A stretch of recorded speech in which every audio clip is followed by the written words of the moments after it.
Since the gold rush of Warlords of Draenor, I've been coasting on my generational wealth, raiding and hemorrhaging gold every expansion. At the end of the War Within, I finally hit 0 gold. Now it's time to put my money where my mouth is and really see if I can be a true goblin in the year 2026. Welcome to the rebuild. I've always enjoyed challenges like this. The just got hacked gold making challenges in RuneScape, or the Zero to Hero series in games like Path of Exile. And I'm really excited to see how one of these will work in retail WoW. The first thing to go over is the rules of the challenge. I've just bought Midnight with the last of my gold, and saved the rest in Penumbra Thread in my bank. This won't be touched, and the rest of my bank and Warbank is empty. I will be making one of these videos every week, starting with the week before Midnight pre-patch, and showing various methods and strategies I use to go from absolutely nothing to, hopefully, gold cap.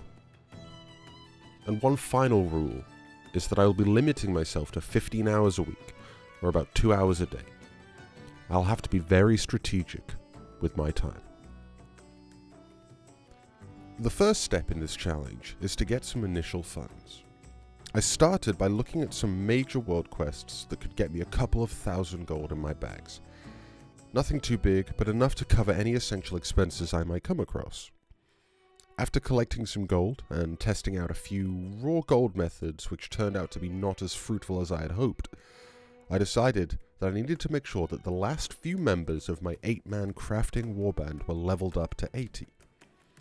Running the new tutorial leveling process a few times was enough to get each one to max level, and took maybe an hour per character, from 70 to 80.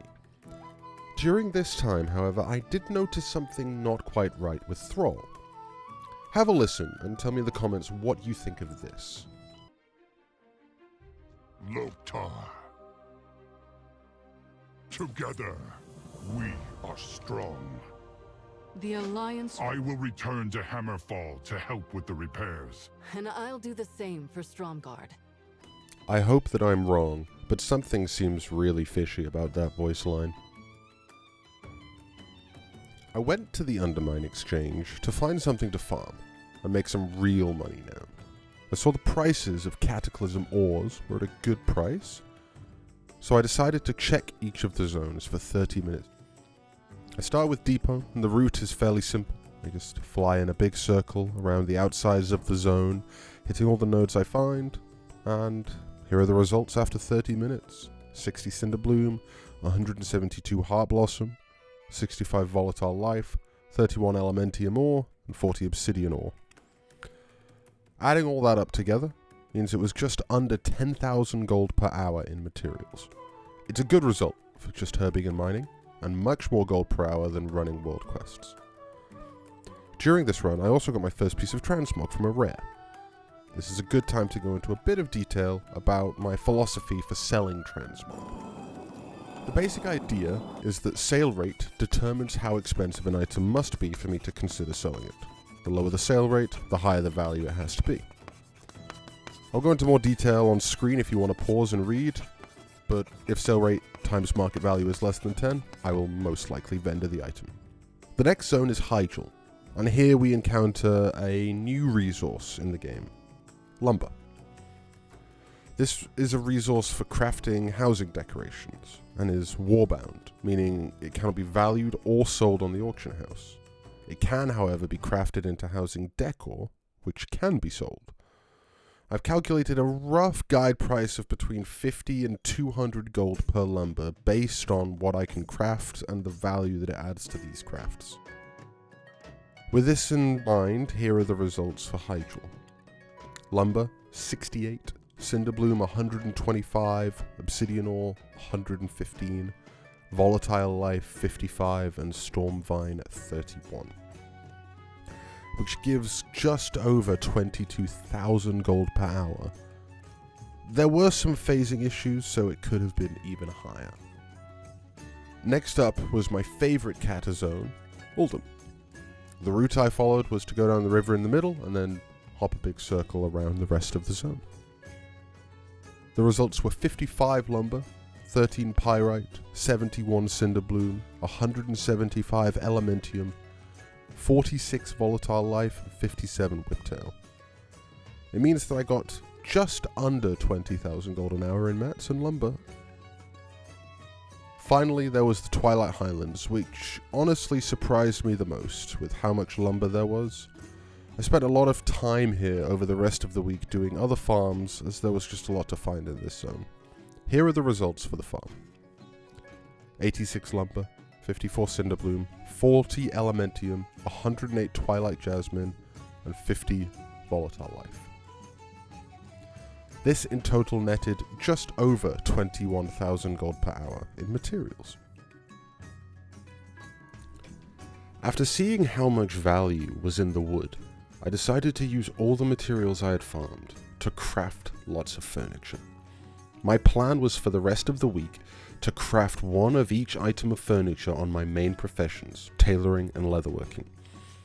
I posted all the sellable items on the auction house and began farming every type of wood in the game. During these farms, I would log over and farm some Embersilk cloth.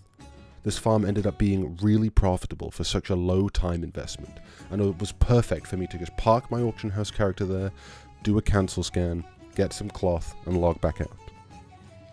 This was what I did for the next 3 days or so, gathering wood, experimenting a bit in some zones, and finally getting all the wood. I had a mailbox full of farming profits to open, and here are the results. As you can see, I sold over 160 items over these few days. However, the value is not great. It's mostly small items and far too many to go over in a video, but if you are interested in any of the farms that I did or any of the data from any of the farms, I will put as much information as I can in the description below, so take a look in there and you'll see full details of all the farms, all the money that I made from the farms, and everything that I tried and failed to do this week. Whilst this might not look like much, it was more than enough for what I needed. I went on a massive spending spree, buying up items and nearly running out of gold already in the challenge. I had no idea if this would work, but I had spent almost a week farming at this point, so there was no turning back.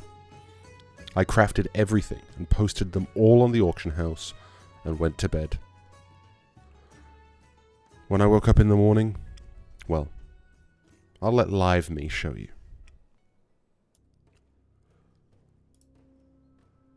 It is now the 20th of January. It is a Tuesday.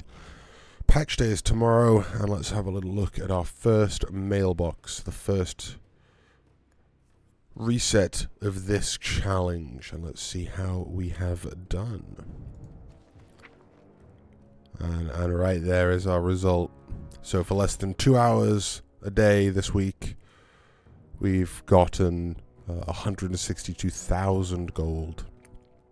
A big result. And we're going to continue selling and kind of go through everything that we've sold. As you can see, a lot of this is this housing. These housing items seem to be very profitable, very worth the time. And I will be restocking these next week as I go into more of the challenge. Thank you for watching, and let's collect all this to our bags.